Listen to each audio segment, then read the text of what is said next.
अपनी पोजीशनिंग ज़रूर वो कर रहे होंगे, पर हकीकत है कि अभी चर्चाओं की शुरुआत नहीं हुई। इन एंटिसिपेशन ये कहना कि ये मिलेगा तो ये करेंगे, ये मिलेगा वो करेंगे, ये वो अपनी पोजीशनिंग के हिसाब से कर रहे हैं। क्या अरुण भारती विधानसभा का चुनाव भी लड़ सकते हैं, वो ट्वीट कर रहे हैं? भाई ये सारी बातें पहले पार्टी के भीतर एक बार चर्चा हो जाए। क्यों नहीं लड़ सकते भैया? अगर राष्ट्रीय अध्यक्ष के बारे में चर्चा हो सकती है तो पार्टी के साथ आता है कि खेल भावना, स्पोर्ट्समैन स्पिरिट जिसे कहते हैं, वो इन तमाम चीज़ों से उठकर होती है। उस भावना को भी ध्यान में रखना चाहिए। और कुछ ऐसी चीज़ें हैं जिनको सरहदों में नहीं बांधा जा सकता। नमस्कार, मैं हूं देवांशु। अब देख रहे हैं न्यूज़ फॉर। पटना एयरपोर्ट पहुंचे चिराग पासवान और कई मुद्दों को लेकर बड़ा बयान उन्होंने दिया है। जिस तरीके से जीतन राम मांझी जो हैं वो कह रहे हैं कि अगर उन्हें माकूल सीटें नहीं मिलती है तो वो 100 सीट पर जो है वो चुनाव लड़ सकते हैं। इसका भी जवाब जो है वो चिराग पासवान ने दे दिया। इसके अलावा जो है भारत पाक मैच को लेकर चिराग पासवान ने अपनी बेबाकी से राय जो है वो रखी है। कहीं ना कहीं इशारा साफ था कि ये मैच नहीं होना चाहिए। हालांकि खुले तौर पर तो नहीं कहा, लेकिन जो इशारा किया है कि मैच नहीं होना चाहिए। और इसके अलावा भी कई मुद्दों को लेकर, खासकर अरुण भारती जो है वो चुनाव लड़ सकते हैं, इसको लेकर भी उन्होंने कहा कि हाँ वो बिल्कुल लड़ सकते हैं। जब मैं ही चुनाव लड़ सकता हूं तो वो क्यों जो है वो चुनाव नहीं लड़ सकते, वो क्यों नहीं चुनाव लड़ सकते हैं, ये कहा है चिराग पासवान ने। इसके अलावा तेजस्वी यादव पर तंज कसा है। जिस तरीके से तेजस्वी यादव अब अकेले यात्रा निकालने वाले हैं बिहार में, उसको लेकर खूब चुटकी जो है वो चिराग पासवान ने ली है। आगे अब वीडियो छोड़े जाते हैं, क्या कुछ कहा है पटना एयरपोर्ट पर चिराग पासवान ने। देखिए, चुनाव का समय है, सत्ता पक्ष विपक्ष अपनी अपनी बातों को रखेगा। इस बात में कहीं कोई दो राय नहीं है कि जिस तरीके से बिहार में प्रधानमंत्री जी के तीसरी बार प्रधानमंत्री पद की शपथ लेने के बाद एक के बाद एक विकास की बड़ी परियोजनाओं को धरातल पर उतारा गया है, जिसमें सिर्फ शिलान्यास ही नहीं, उद्घाटन भी उसमें शामिल हैं। आप पटना का ही एयरपोर्ट देख लीजिए जहाँ पे हम लोग खड़े हैं, कल पूर्णिया का एयरपोर्ट, एम्स हो, अलग अलग क्षेत्र से जुड़े हुए छोटी बड़ी तमाम परियोजनाओं को इस सोच के साथ कि किस तरीके से बिहार को एक विकसित राज्य बनाया जा सके। अब ऐसे में अगर विपक्ष को ये सारी बातें नहीं दिखती और उनको सिर्फ भ्रमित करने वाले मुद्दों को ही जनता के बीच लेकर जाना है, एसआईआर का मुद्दा हो, संविधान का हो, यही सारी बातों को अगर उनको जनता के बीच लेकर जाकर उन्हें भ्रमित करने का ही कार्य करना है तो ये विपक्ष की सोच हो सकती है। और इसी नकारात्मक सोच ने बिहार का नुकसान किया।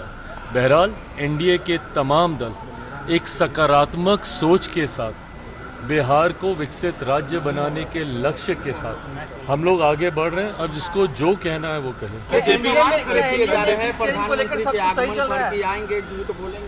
और लोगों को भरमाएंगे, हॉस्पिटल भी जा रहे हैं, जो है वो नहीं कर पाएंगे। हॉस्पिटल का भी देश के प्रधानमंत्री हैं वो, आप उनकी नीतियों से सहमत असहमत हो सकते हैं, पर प्रधानमंत्री को इस तरीके से झूठा कहना, प्रधानमंत्री के बारे में अब शब्दों का इस्तेमाल करना, चोर चोरी जैसे शब्दों से उन्हें घेरना, मैं नहीं मानता कि ये उचित है। बहरहाल जनता ने हर बार जवाब देने का काम किया है। जब जब प्रधानमंत्री जी के ऊपर इस तरीके के अपशब्दों का इस्तेमाल किया गया, तब तब जनता ने विपक्ष को जवाब देने का काम किया। और आज तो पुनः हम लोग चुनाव की दहलीज पर मौजूद हैं।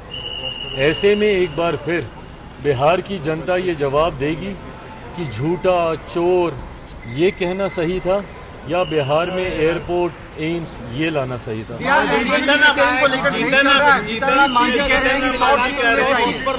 रहे हैं कि 20 सीट नहीं मिला तो 100 सीटों पर लड़ेंगे, क्या कहिएगा? क्या लग रहा है? कुछ नहीं, अपनी पोजीशनिंग ज़रूर वो कर रहे होंगे, पर हकीकत है कि अभी चर्चाओं की शुरुआत नहीं हुई। लंबा समय हम लोग नए उपराष्ट्रपति जी के चुनाव में हम लोग व्यस्त थे। अब जबकि नए उपराष्ट्रपति जी ने शपथ ग्रहण करके अपना कार्यालय और अपना कार्यभार संभाल लिया है, मैं मानता हूं कि अब औपचारिक तौर पर जल्द चुनाव को लेकर, सीटों के बंटवारे, सीटों के चयन को लेकर अब चर्चा की शुरुआत शुरू होगी। ऐसे में मुझे लगता है कि इन एंटिसिपेशन ये कहना कि ये मिलेगा तो ये करेंगे, ये मिलेगा वो करेंगे, ये वो अपनी पोजीशनिंग के हिसाब से कर वोटर अधिकार यात्रा के बाद तेजस्वी यादव अधिकार यात्रा पर जा रहे हैं, जहानाबाद से उनकी यात्रा की शुरुआत होगी, आप कैसे देखते हैं? शुभकामनाएं।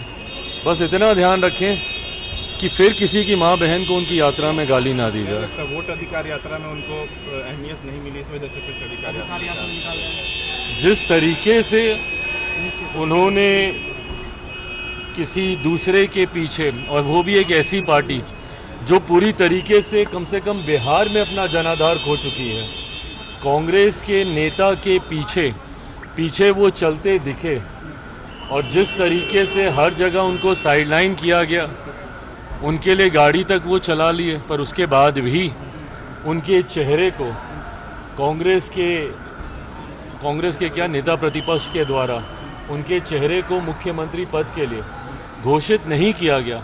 संभवतः ये कारण हो सकता है कि अब वो पुनः एक बार फिर अपना वर्चस्व दिखाने के लिए या अपनी पोजीशनिंग के लिए एक और यात्रा पे निकल रहे हैं। विधानसभा का चुनाव भी लड़ सकते हैं? क्या अरुण भारती विधानसभा का चुनाव भी लड़ सकते हैं? वो ट्वीट कर रहे हैं। भाई ये सारी बातें पहले पार्टी के भीतर एक बार चर्चा हो जाए। क्यों नहीं लड़ सकते भैया? अगर राष्ट्रीय अध्यक्ष के बारे में चर्चा हो सकती है तो पार्टी के साथ पाकिस्तान के बीच एशिया कप का मैच चल रहा है आज, और लेकिन सवाल खड़े किए जा रहे हैं कि पहलगाम की घटना हुई और उसके बाद भारत मैच खेल रहा पाकिस्तान से, कैसे देखते हैं आप? देखिए, ये फैसला अगर आप व्यक्तिगत तौर पे पूछेंगे तो यकीनन उन भावनाओं को ठेस पहुंचती है जिन्होंने अपनों को, और मैं सिर्फ ये मौजूदा आतंकी हमले का मैं जिक्र नहीं कर रहा हूँ, निरंतरता में जिस तरीके से पाकिस्तान ने आतंकियों को, आतंकवाद को बढ़ावा देने का कार्य किया, ऐसे में यकीनन जिन लोगों ने उस पीड़ा को झेला है, सहा है, यकीनन उनकी भावनाओं को ठेस पहुंचती है।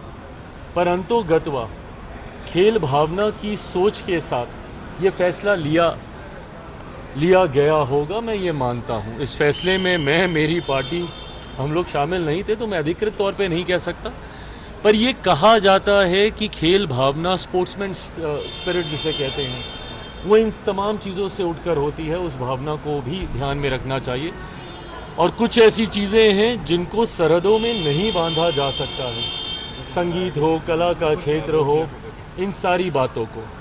पर हाँ, अगर ऐसे में किसी भी भारतीय की भावना आहत होती है, उसको ठेस पहुंचती है, तो यकीनन इस खेल से जुड़े हुए नीति निर्माताओं को उस भावना का भी ध्यान जरूर रखना चाहिए। आप लोग सीटों को लेकर